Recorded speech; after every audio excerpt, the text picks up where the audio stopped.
Merci à Simoto de nous avoir prêté une Saab 9.3. 9.3 cabriolet. Et ça, je suis un peu content, parce que je déteste les cabriolets, et je continuerai à détester les cabriolets, parce que je trouve que ça pète la forme de la voiture. Ah putain, elle commence à Enlève la clé.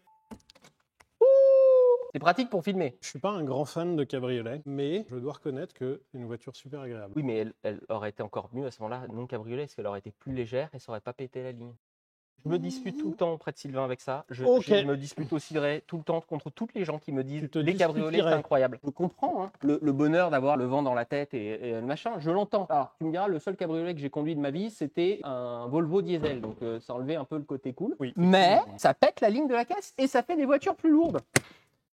Alors, pour une brève présentation de cette voiture, c'est une Saab 9.3 cabriolet. Dans la gamme Saab de cette époque-là, vous aviez la 9.3 qui était la petite berline, enfin petite, on fait des guillemets hein, quand même, et il y avait la 9.5 qui était la grosse berline. Officiellement, la 9.3 est basée sur une Opel Vectra. Officieusement, Saab a décidé que non, on va pas partir d'une base d'Opel. Ils ont tout changé. Enfin, vraiment, à l'époque, Saab est détenu par General Motors. General Motors, peu ou prou, leur donne une Opel Vectra et leur dit tiens, fais une Saab avec ça, genre change le logo et puis c'est bon. Ils n'ont pas eu le mémo jusqu'en entier. Vous voyez une Opel Vectra là? Bah non, pas du tout, et personne ne voit une Opel Vectra. Bah du coup, c'est quasiment une Saab complète. Il y a plein de gimmicks incroyablement drôles dans cette voiture et incroyablement cool, je trouve. Celle-ci est une 1.8 T 150 chevaux. Mais dans la vérité, c'est un 2 litres parce qu'en fait, il fallait faire toute la gamme. Ils ne se sont pas pété une cheville sur la gamme Saab, ils avaient deux moteurs. Ils avaient un 4 cylindres et un V6. Et avec ça, ils t'ont fait une palette. Tu as eu le 1,8 litre 150 qui est en réalité un 2 litres. Après, tu as eu le 175, tu as eu le 185, il y a eu le 200. Le 210, et bah tout ça, de 150 à 210 chevaux, c'est le même moteur. Ce qui veut dire que si tu achètes le 150 et que tu fais une reprog, tu as un 210 chevaux. Non, et après, alors, tout en haut de la gamme... Il faut expliquer aux gens qu'il ne faut pas faire de reprog. Faire une reprog, c'est illégal. Si tu allais tout en haut de la gamme, tu avais le V6. Le V6 2,8 litres qui est le V6 de l'Opel Insignia OPC, par exemple. Donc le V6 2,8 litres en 250 chevaux. Dodge Qualitat? Ben, en vrai, c'est plutôt un bon moteur. Et même les moteurs Saab, de manière générale, sont plutôt des bons moteurs. En essence, c'est complètement les moteurs Opel et qui sont pas si pires. Et en essence, c'est des moteurs Opel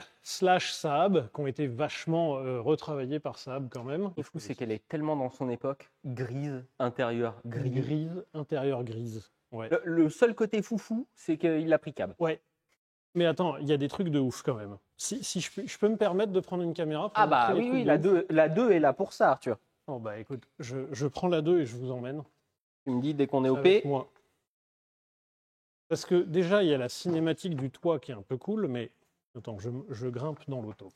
Là, vous avez un intérieur qui est relativement classique, entre guillemets, mais déjà, vous avez gimmick Saab. La clé est entre les sièges, parce que sinon, vous prenez le genou dans la clé en cas d'accident. Ça, ok. Est-ce que c'est pas ultra cool? Franchement, il y a des vidéos YouTube de porte-gobelets Saab. Et on vient d'en rajouter une là avec le replay.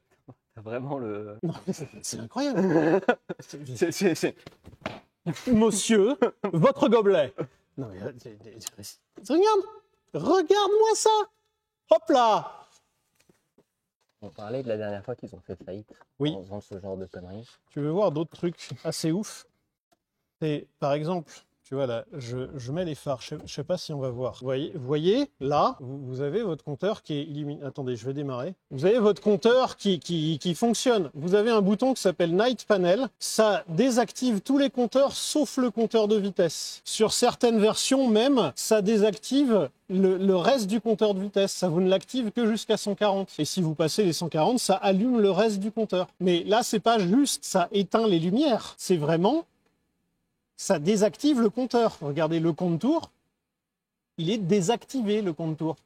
Attends, je vais peut-être faire marcher la capote parce qu'il y a un truc incroyable. Vous voyez le chauffage là? Là, vous avez 3 et 2 ici sur les commandes de chauffage. On va activer la capote et hop. Ok. Est-ce que c'est pas ultra turbo méga cool? T'as l'impression d'être l'infâme empereur Zurg. Et là, la capote se verrouille et vous regardez sur l'écran 2, l'affichage de température, il a changé. Les mecs se sont dit, quand il y a la capote et les fenêtres fermées, on peut contrôler la température de l'habitacle, donc ça va être en degrés. Mais quand on décapote, on ne contrôle plus la température, donc on va juste mettre des niveaux de chauffage. Regardez, on rouvre la capote et là ça change et ça me coupe la clim. Parce qu'on va quand même pas polluer l'atmosphère en mettant la clim. J'avoue que de toute façon, la clim dans un cab, j'ai pas encore compris, mais... Non, mais c'est juste des oufs. Alors on comprend qu'ils aient coulé. Hein. Encore une excellente raison d'avoir fait faillite, mais elle est céramicool, tout à fait. C'est ultra cool. Le coup là, ça change de puissance en degrés, c'est cool, trop intelligent, génial. Par contre, ça veut dire que tu as eu une équipe de personnes qui ont codé ce truc-là pour que ça fasse ça. Oui. Alors que la marque était déjà bien dans la merde. Oui, pour rappel, Saab n'existe plus depuis 2012. Saab automobile. Voilà, Saab automobile, effectivement, parce que Saab, les avions, existent encore, sont des avions de chasse. Alors, qu'est-ce qu'on a ici? On a un 4 cylindres de 2 litres avec un turbo. Ils étaient très fiers de mettre un turbo. Saab, dès qu'il y a turbo, il y a turbo. Hein.